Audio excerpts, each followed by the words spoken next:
Operacija Koridor 92 trebalo bi da se svrsta u najveće i najslavnije srpske pobede. Ne zbog toga što smo protiv sebe imali neuporedivo jačeg neprijatelja kao što je to bio slučaj u Prvom i Drugom svetskom ratu ili kao u NATO agresiji 1999. godine. U ovoj borbi je neprijatelj bio manje više ravnopravan, ali je želja boraca bila jaka da se nesebično žrtvuju za ono što im je bilo najsvetije. Žene, deca i starci, odnosno civilno stanovništvo koje je trpelo strašan teror i humanitarnu katastrofu.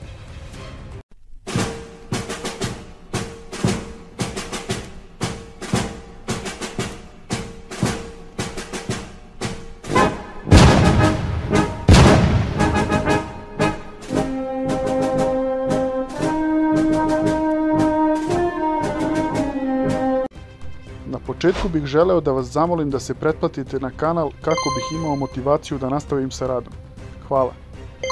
U našem društvu retko ko je čuo za ovu akciju, zato sam rešio da napravim video o tome.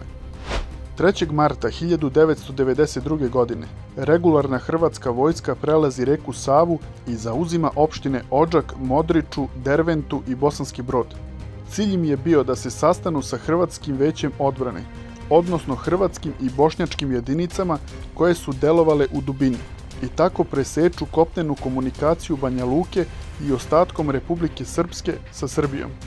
Ovaj upad hrvatske vojske desio se u trenutku dok je Bosna i Hercegovina još uvek bila u sastavu Jugoslavije, tako da je ovo bila agresija Hrvatske na susednu državu. U sastavu hrvatske vojske bilo je Hrvata, Bošnjaka, ali i stranih plaćenika, kao što je ovaj zarobljeni nemački vojnik sa ustaškim i fašističkim obeležjima. U martu i aprilu vršili su zločine nad civilnim stanovništvom. Stotine civila ubijane su na svojim kućnim pragovima, na najsvirepiji mogući način, i završavali su u masovnim grobnicama. Oni Srbi koji nisu uspjeli da pobegnu, a koje nisu ubili, odvodili su u brojne logore koji su bili formirani na teritoriji Odžaka, Broda i Dervente, u kojima su Srbi mučeni i ubijani na monstruozne načine, od kojih je najozloglašeniji bio logor u Derventi, u kome je Azra Bašić, pripadnica Vojske Republike Hrvatske, ubijala i mučila Srbe. Na tim prostorima je silovano više od 30 žena, u gotovo svim životnim dobima, od mladih devojaka do starica. O svim ovim zločinima postoje lako dostupna svedočanstva na internetu i koga zanima može ih lako pronaći i pogledati. Takođe, mnogi zločinci hrvatske i bošnjačke nacionalnosti su po završetku rata za ove zločine osuđeni na zatvorske kazne. Jugoslovenska narodna armija vršila je mobilizaciju na tim prostorima, ali je odziv bio strahovito nizak, pa su jedinice JNA pod napadima Hrvata i Bošnjaka bile prinuđene da se povuku iz Bosne i Hercegovine. Tako su hrvatske snage uspjele da preseču Republiku Srpsku na dva dela i odvoje Banja Luku od ostatka Srbije. Polovinom maja 1992. godine Srbi se samoorganizuju i u Banja Luci osnivaju Vojsku Republike Srpske i počinju sa nekim manjim akcijama oslobođenja teritorija. Pošto je Banja Luka kopneno bila odvojena od Beograda, a avioni nisu smeli da lete zbog međunarodnih sankcija, u Banja Luci je bilo sve teže da se preživi. Nije imalo hrane i osnovnih životnih potrepština, a najgore od svega je to što je nestalo lekova i medicinske opreme za teške bolesnike. Međunarodna zajednica je znala za taj problem, ali svakako nije dozvolila da se Srbima doturi pomoć. Usled nedostatka medicinskog kiseonika, u banjalučkom porodilištu umrlo je 12 tek rođenih beba. To je bila kap koja je prelila čašu i Vojska Republike Srpske sa oko 40.000 ljudi kreće u snažnu akciju probijanja koridora života. Hoću do Vidovdana da mi obezbedite prolaz i spoj sa istočno-bosanskim korpusom, pa makar to bila i kozija staza, rekao je general Momir Talić. 24. juna krenulo je probijanje koridora. Napad je podeljen u 4 taktičke grupe. Prvom taktičkom grupom komandovao je pukovnik Novica Simić. Oni su vršili glavni pravac napada i imali su zadatak probijanje koridora i spajanje sa istočno-bosanskim korpusom. Taktičkom grupom 2 komandovao je pukovnik Mile Novaković i imali su zadatak da ovladaju obalom reke Bosne i izađu na reku Savu. Trećom taktičkom grupom komandovao je pukovnik Slavko Lisica.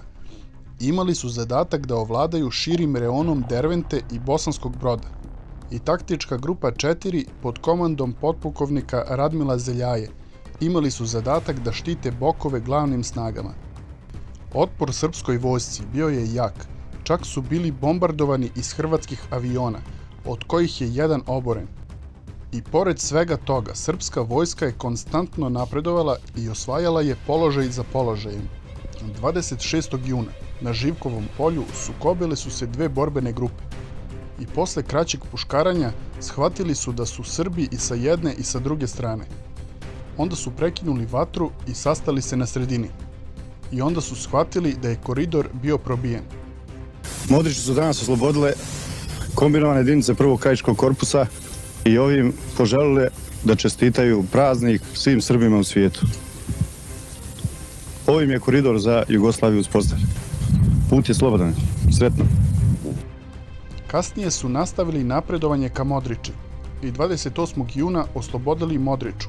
Time je saobraćajna komunikacija bila uspostavljena i odmah je iz Srbije krenula humanitarna pomoć.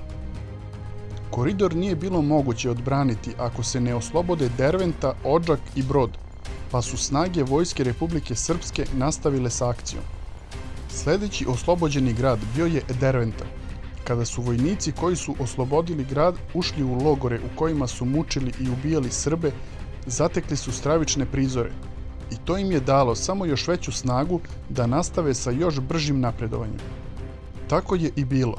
Hrabrom i istrajnom borbom, bez straha o smrti i sa nepoljuljanim moralom, sa preciznim i temeljnim akcijama, vojnici Republike Srpske oslobodili su Odžak, a zatim bez posustajanja osvajali su uporište po uporište i utvrđenje po utvrđenje. Na kraju, početkom oktobra, oslobodili su i Bosanski Brod. Tako je operacija Koridor bila završena. U ovoj operaciji srpska vojska je imala oko 400 mrtvih i oko 1500 ranjenih. Neprijateljska vojska imala je oko 1300 poginulih i oko 6500 ranjenih. Posle potpisivanja Dejtonskog sporazuma iz 1995. godine u sastav Republike Srpske ušli su Bosanski Brod, Derventa i Modriča, a Odžak je ušao u sastav Federacije Bosne i Hercegovine. 2000. godine je na području Bosne i Hercegovine formiran distrikt Brčko, koji je opet teritoriju Republike Srpske podelio na dva dela. Za kraj ovog videa hoću da kažem da mi nije bila namera da propagiram rat i stradanje, niti sukobe bilo kakve vrste. Ali sam želeo da vas podsjetim na jedno herojsko delo naših div junaka koji su nesebično žrtvovali svoje živote za nešto što im je bilo najsvetije.